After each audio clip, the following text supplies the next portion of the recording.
Hello, dear listeners. Welcome to Ideas, Innovative Dialogues on Educational Approaches and Scholarship, supported by Research Hub, Faculty of Education, Simon Fraser University, where we engage with fascinating research journeys and lives of graduate students and scholars. I'm your host, Ruohan. We acknowledge that Simon Fraser University is located on the unceded traditional territories of the Coast Salish peoples, including the Squamish, Tsleil-Waututh, Musqueam, and Coquitlam nations. We recognize and respect their historical and ongoing connection to these lands.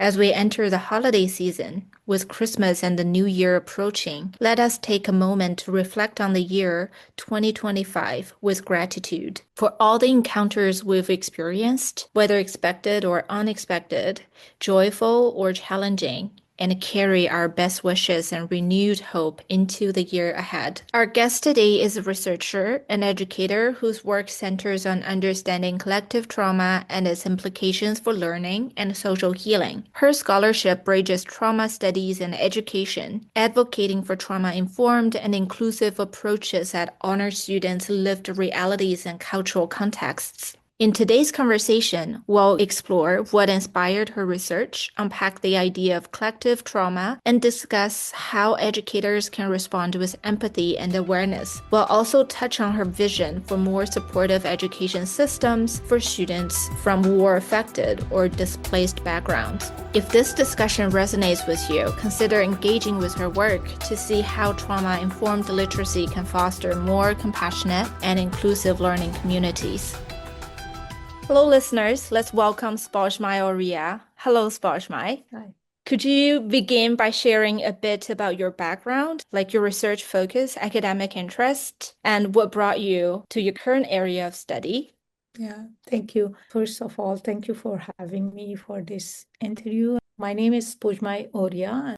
I'm a PhD candidate in the Faculty of Education in Educational Psychology program. And the focus of my research is on collective trauma of war and its societal impact on Afghan refugees who are living in Vancouver. My past experience was I was a professor in Faculty of Psychology and Educational Sciences in Kabul University in Afghanistan, and I born and raised there. And my research interest in the past, like in my early years of career, was mostly on mental health and well-being of population, Afghan population. Specifically, I worked more on student well-being and mental health. And during those years, because I was teaching the courses which was related to psychopathology and well-being, so my interest was more on these aspects. But after some years, I became more focused on trauma because I realized that what we are experiencing in the country, in Afghanistan, on a daily basis was traumas that we were experiencing due to war and conflicts and displacement. And then I focused on trauma and then collective trauma. And because of that, when I came as a PhD student here, I thought that maybe it's a good topic to choose for my thesis as well. Thank you. That's a fascinating journey. It seems that your path has been shaped by deep awareness of the social realities you're studying. You've mentioned the idea of collective trauma. What does that term mean to you personally and in your research? Yeah, so as a whole, like generally, collective trauma is a psychological and social wound that are not only carried by a person or by individuals, but it's shared by the whole community, by the whole nation and a society, and as a result of the long-term violence, war, or oppression. So I mean that it's not related or limited to one person's pain or suffering. It becomes part of a group, shared the memory, their collective memory, their identity, and also the everyday life. So personally, having grown up in a society deeply affected by war and conflicts, and I have seen how this kind of trauma become woven into the everyday interaction of the people, and also how it shapes our relation with each other, our relation with ourselves, and also how it shapes the trust in the society, and how to see your future growing up in that context of war and displacement and also like conflicts. So these experiences has deeply influenced the way I was thinking about the mental health in Afghan society and also about trauma on both individual and collective or societal levels. And because of that, when I found this opportunity of doing my thesis in the PhD, so I thought that this is the life that I grew up. This is the life that sometimes directly, sometimes indirectly, I experience all of these. So why not do a research on this? And seeing trauma from a collective lens is a new thing. In the past, maybe 30 years, people started, like experts and researchers started to see the trauma from this lens of collective. So, and we didn't have such thing in Afghanistan to seeing trauma from this lens. In spite of that, we are experiencing that on a daily basis. So I thought that maybe it is more interesting or more needed to see trauma from this lens and to see how it shapes people's meaning of their experiences and how society function after decades of war and violence, and how people in a society relate to all of these chaos. And also maybe there are some resiliency and growth, like post-traumatic growth or maybe post-traumatic, but resilience and growth among all of these chaos. Yeah, thank you. That's such a powerful way to frame it. Resilience And and also, growth. yeah, and also in the Afghan context, when you see like more than 40 years of war and conflict affected people on individual level and also in the family level, this collective sense of trust and collective sense of social connection, interaction with each other, and hope for the future is affected. I can see it now that I'm getting the initial findings of my thesis. I can see it more clearly that how these decades of suffering affected people's trust, interaction with each other, and also hope for the future. I can see it from my initial findings that it's a shared wants. It's a shared psychological wants or a collective psychological wants that we are suffering through all of these years. And it shows itself, its impact on our personal, family, and societal level. Thanks for bringing that up. I'd love to take a step further and connect it to the specific context you're working in. So, how has the war affected both individual and collective experiences with Afghan society? And how do these experiences inform your understanding of collective trauma? When you see from an individual perspective, you can see that many Afghans, we lived during all of these years. I don't want to say like a specific era, because we have many waves of conflict and displacement and war. And during these decades, through my initial finding, I'm saying about all of these years of conflict that we as Afghans lived with constant fear, loss, instability, that you're losing your stability in life. When I say instability in life, in other countries that people are living, they have that stability in life, that they know what they will be doing tomorrow. They know what they will be doing after a month, after a year, or even they are planning for their future 5 years or 10 years. But for us and Afghans during all of these years, and still we don't have that stability. We don't know what the life will be tomorrow and what will be in 1 year, in coming 1 year or 2 years or even a month. So you cannot anticipate. And I remember many years ago in Kabul University, there was a foreign English teacher who had some contract to teach the new faculty member, help them to learn English. On those years, I was a new faculty member. We were a group of 5 or 6 new faculty member, and some of us were not new, but experienced one as well, but they want to learn English. And one of the questions that she asked us was an activity, and she asked that, write about your 5 years plan. In the coming 5 years, what will be your plan, what you will be doing in life. And then I saw that maybe I have problem in writing that plan. I saw to my colleagues and all of us were stuck in this question.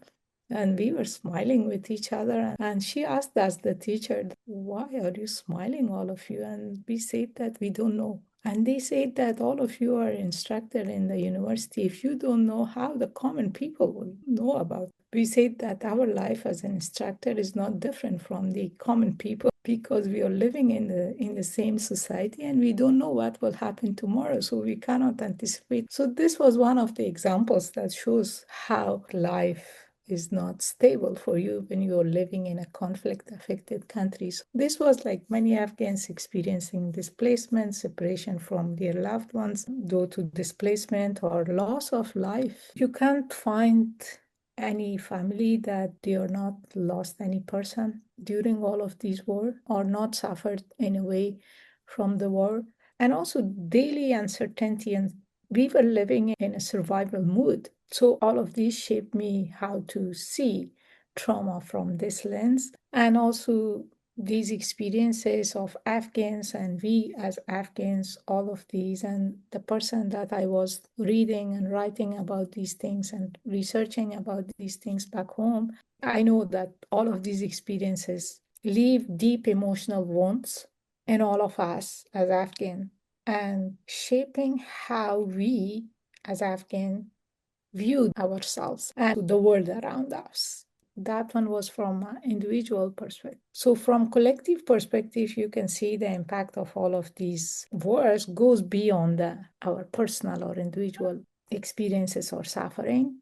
So these decades of conflict and war and all of the invasions that we had from the time of the Russian and Soviet invasion until the Civil War and also the dictatorship regimes that we had and have, or then also the American-led invasions that only not American, but the whole world came to Afghanistan from 2001 to 2021. All of these disrupted the social fabric of the life, weakening trust, creates division among people, unfortunately, among ethnicities, and all this passing sense of pain and insecurity across generations.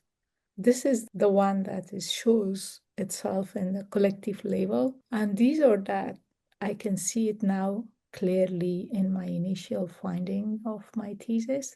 One thing more that I can see it from a collective lens is that these shared memories of loss and resilience. We as Afghans have the shared memories of loss and also have the resilience to continue in spite of all of this chaos. And also it affected how we connect with each other and how the society is functioning. All of these realities inform my understanding of my topic or concept of research for collective trauma. And because of that, I decided to not see trauma just as a sum of individual experiences, but as a shared emotional pain, as a shared psychology condition that become part of a community's identity or a country's identity. Spozhmay, it takes a great deal of courage to confront and speak about such painful realities, and it's clear to me that your work deeply engages with both personal and collective dimensions of trauma. You mentioned the experience of stability and instability, which I find really fascinating. Because for those living in stable contexts, there is often a desire to seek out uncertainty or challenge. Whereas for people from war-affected backgrounds, the future can feel really unpredictable, making these long-term plans almost impossible. Yeah. This contrast really highlights how differently individuals and communities relate to safety, time, and possibility. So, with that in mind, you've spoken about the importance of trauma-informed literacy among teachers. Could you explain what that means and why it matters? Yeah, because one part of the potential findings of my research is about how the Afghan refugees who are living here in Canada, in Vancouver, they are speaking about the experiences of their children, that how their children and youth, what they are experiencing and how they have challenges in school here. Even my direct goal in my research was not about trauma-informed education, teaching practices, but it came out as a potential finding that I found when these refugees were speaking about their children have problems in schools, like they have low confidence, even they are good in understanding and studying. For example, they say that they were on top students inside the country, but here they are very silent inside the class. They have low confidence. They have language barriers, which is everyone coming to a new country have this. And also sometimes they are treating differently inside the class or in school in comparison to some other students, and sometimes they are misunderstood culturally, like their behavior or misunderstood culturally. They are speaking a lot about these, and also in some cases there are some positive things that they received lots of supports from schools related to the behaviors that they show up inside the class, or how some of the teachers were supportive who helped them. So there are positive and negative, if you label them as positive and negative experiences that they are saying. So what I understand from all of these experiences that my participants shared with me about their younger siblings or about their own children, they share it a lot. So I thought that there is need of trauma-informed practices in schools, and how it's important for teachers and the school staff and the whole school to know how to treat children. I know that many schools there are good schools and they know already about trauma informed practices. And I don't say that they don't know, because I don't have much experience in schools here in BC, but I'm saying this from experiences of my participants' family. But every school is different. So maybe there are some of schools or some of the teachers that don't know how to treat children, specifically in the context of refugees and students who are coming with refugee background, and specifically those refugees who are coming from conflict affected countries like Afghanistan or Syria or any other context. So these trauma informed teaching and practices is important for teachers to understand how trauma can affect children's emotions, how trauma can affect children's behavior and the ability to learn. This trauma-informed teaching is not about diagnosing trauma. It's not the job of the teachers. It's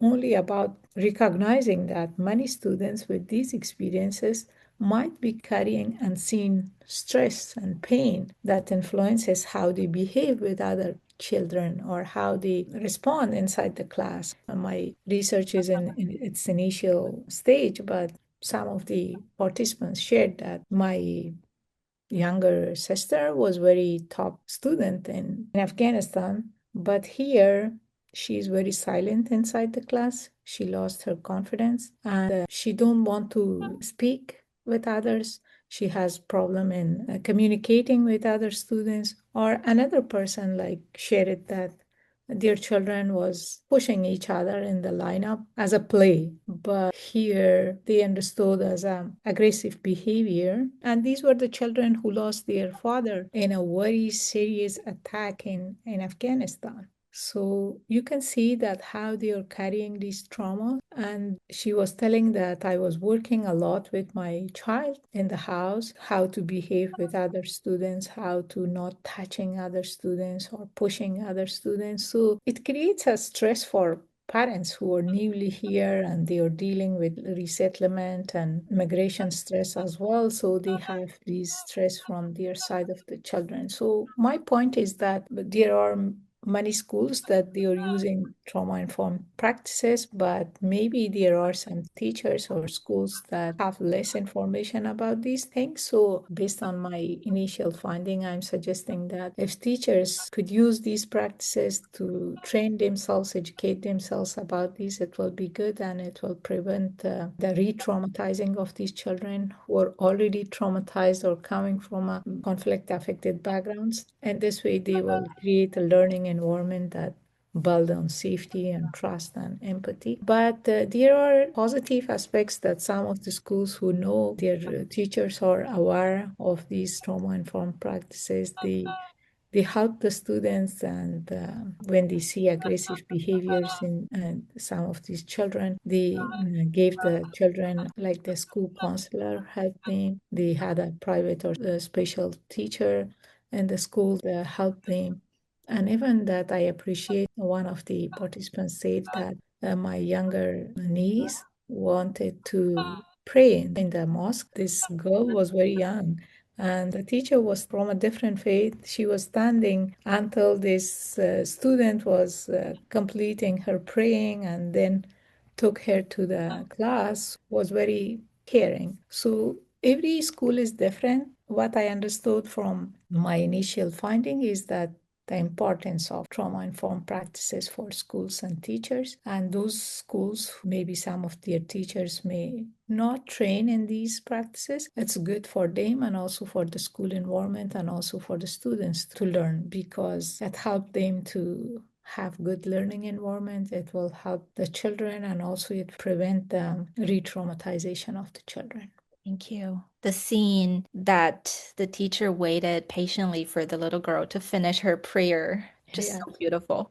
I think you've touched on something really important, how refugees' experiences in local schools are often shaped by the lingering effects of their war backgrounds. There can be gaps in understanding between teachers and students, especially when trauma isn't visible or widely recognized. Language barriers, cultural differences, and even the way certain behaviors are interpreted can all affect how students are perceived and supported. That's such an important consideration, especially in classrooms where students carry such diverse and complex life experiences. Yeah. In your opinion, what are the most important things local teachers should understand about students who carry collective trauma experiences?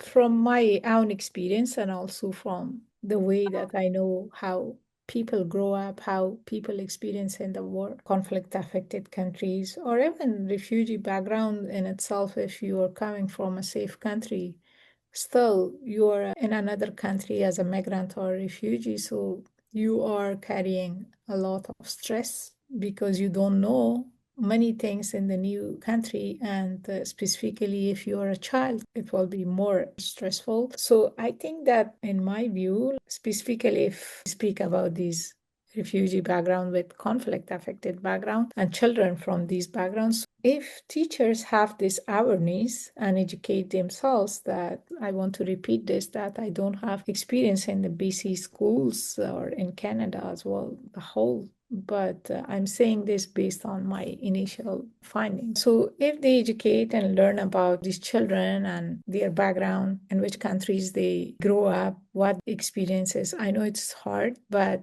as a general information about traumas, about collective traumas, about how these traumas affect people and affect students and affect a person, like specifically children. Because sometimes when you grow up in a country affected by war, if your child don't experience directly the war, but indirectly they are experiencing, intergenerationally they are experiencing that. So they have the personal histories of these, and also they have the shared pain and loss of their community. Their child, they don't know, but they have this intergenerationally, or some of these children directly experience. They know. I heard from some other people that when there was an explosion in Afghanistan and my husband was out and I was worried and was calling if he's safe or not, my children were young and they were asking me that what's happening? And I was saying that there is something like an explosion. You cannot hide from the children because the children also know. They hear the sound of those explosions and they see it from the news and from the TV. And then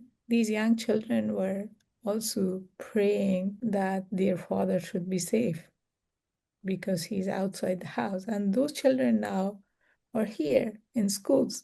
So you can see how they are carrying all of these shared pain and loss that the community is experiencing. So they may have different reactions as children. They may have show low confidence in school. They may have show withdrawal. They may have show emotional sensitivity or mistrust, low confidence. So if the teachers know about that, how trauma affect students and younger children and even the youth, how they affect their memory, how they affect their learning, how they affect their body, or how sometimes students, based on these experiences, show misbehavior in school.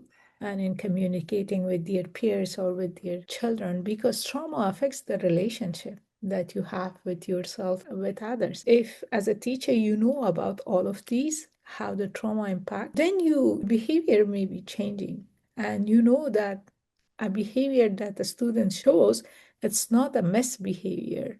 It's maybe the effect of what she or he is experiencing. So this understanding, I think, is more important for teachers, and also they should recognize that the student's background, in which country, from which country, without labeling them or without judging them, have grown up the environment. They may feel instability, they may feel a lack of safety. All of these experiences may influence their learning, their interacting and communicating with them. They don't know how to make relationship with other students, with teachers. So all of these can help them to create a safe space for students inside the classroom and inside the school, and also to show patience in front of them, and to, instead of judgment, show patience and empathy and safety, and create safe space for them inside the class. I know that already schools are doing the same, but maybe in some schools that the experiences that they show. And also, it's important for teachers to see the strength that comes with these experiences and with these children, like this resilience that they are showing. In spite of having that background, they are progressing. In spite of having that background, the strength of adaptability in a new country with different language, with different culture. So it's a strength that most of the students who are coming, they have this. Some of my relatives who are living here, and I see their children that in a less amount of time, they become more adapted to the school and to their peers. My point is that not only pay attention to the impact of trauma in these children, but also to the strengths that they are coming with these experiences, like resilience, adaptability, and also strong sense of community, and all of these that may they bring. In this way, you are not judging people that they are coming from this background, so they are traumatized. I had this experience as an adult, sometimes in my first and second year when I was here, and people were asking me that from which country you are. And when I said Afghanistan, oh, maybe you are carrying lots of trauma. So it was very interesting for me that they are only seeing the trauma, but few people, like my instructors and also my supervisor, my other friends, who see the strength as me as well. And they were reminding me those strengths and giving me the confidence that I lost as an instructor. So I think seeing all of these can help students to rebuild their identity, to their self-confidence. And specifically for youth and children, it's more important because they are young and they don't have the life experience, and they need this encouragement. Those insights really highlight the connections between understanding, empathy, and care in everyday educational practices. Not to rush into judgments about students' behaviors, to try to appreciate their resilience, and also for the teachers to cultivate greater awareness of where students come from, the intergenerational trauma they may unconsciously carry, and their daily worries about their family members, their heightened emotional sensitivity, all shaped by their past experiences, can deeply shape how teachers approach their needs and interactions. You've talked about how local teachers might be more supportive to these students. We're also aware that supports do not rely purely on individuals, but also on the system itself. What kinds of changes would you like to see in the education system to better support students from war-affected or displaced backgrounds?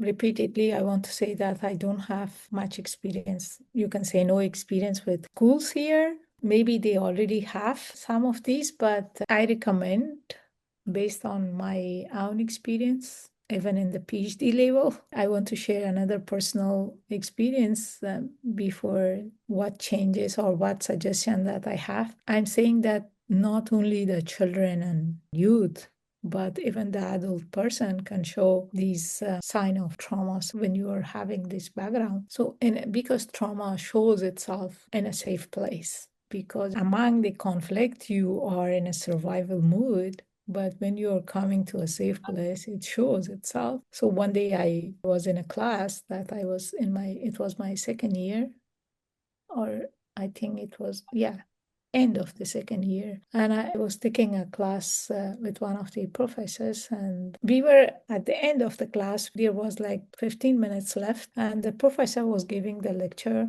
in the university. There was the sound of alarm. I don't know what happened at classes. So the professor said that all of you can out of the class because of the safety issues. So I was not in my senses, and we came out of the class. And back of the class, the professor stood. He said that you can stand here in the circle. I will finish the last point of my lecture. And he was talking. The students were around him, and I was standing also, but I was not paying attention what he was saying about the remaining of the lecture. I was looking at the students who were coming from different classes. It reminds me that the attack took place in Kabul University.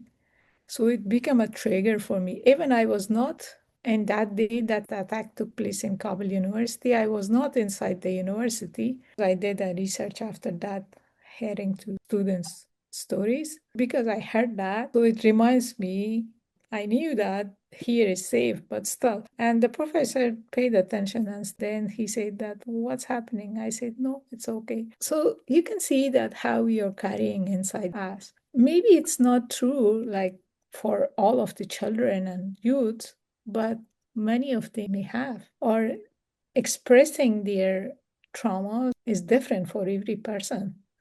And specifically for children, they can't even show it. They show it in a different way. So because of that, I'm saying that approximately all adult children, youth that coming in a safe place, it shows. But some people may are numb, some people may don't have those traumas, but as a whole, generally when you're speaking. So this is it shows the importance of how it's important to pay attention to the students and younger children and youths. I can see the need for trauma-informed teacher training, that these trauma-informed practices should be part of the teacher training programs. It can help teachers to know and recognize and respond to students with emotional needs and sensitivity that they have, and also culturally responsive curriculum that reflects students' diverse background and also experiences. And also mental health support inside the schools that I know here they have school counselors and they already have. But also when teachers are receiving the trauma-informed practices, those principles that are part of these trauma-informed practices, and if they should know about that, it can help them to treat in a better way the students. The principles of trauma-informed practices, creating a physical and emotional safe classroom and environment for students, and also establishing a clear expectation and routines and for students to build trust and be clear and transparent with communicating with students, and also encouraging positive relationship and teamwork and peer support, insight and collaboration between students from different backgrounds and mixed students from different backgrounds in group works and activities, and also to learn from each other, and also give students the opportunity to make choices to build self-esteem and self-confidence and autonomy, and to develop a sense of control over their learning, and also culture and historical and gender awareness to recognize that and respect students' cultural backgrounds, their experiences of operation or other experiences based on their background and gender, and also recognize that and response to trauma. Be aware that how sign of trauma shows itself in children and youth, even in adults, and also responding empathy and use the strategies that reduce the re-traumatization inside the classroom. You've given us so much to think about, from the meaning of collective trauma to the transformative role of educators and education systems, as well as the lived experiences of real individuals among us. And it reminded us that we need always to be aware of who we're walking with. Before we wrap up, Is there anything else you'd like to add? Perhaps a message or hope for teachers and researchers working in similar contexts? I only want to say that we are all humans. It's our experiences that make us different, and our understanding of others or our understanding of ourselves. In a diverse country like Canada, that people have different backgrounds, different cultures. Any organization, it's always good to be aware of who we are interacting with and know about. If you're living in this type of diverse country, it's always good to know about each other and also try to learn. Thank you. Thank you for such an enlightening and heartfelt conversation, Spozhmay. Your work invites us to think more deeply about how education can respond to pain and possibility at once, creating classrooms where every student feels seen and supported, and also beyond the classrooms, how we can work collectively to make the world a more inclusive place. We truly appreciate your time and generosity in sharing your insights. Yeah, thank you so much. The day I interviewed Spozhmay was bright and clear, as if the sky had just been washed clean by the rain. Listening to her speak about the lived experiences of children and adults, I found myself immersed in the visions of the many individuals who make up our world. People from different contexts see different things, even when standing in the same place. I remember being struck by a professor's words when I first entered my PhD program. When you don't see, you don't see. The longer I stay on this journey, exposed to diverse realities, the deeper those words resonate. As Spozhmay beautifully reminded us, we're all human. The purpose of pursuing a PhD is not only to advance our knowledge or careers, but also to deepen our awareness, to see the world more clearly, and to do our part in making it a better place. Thank you for listening today. Stay tuned, keep warm, and let's continue this journey together in the new year. See you in 2026.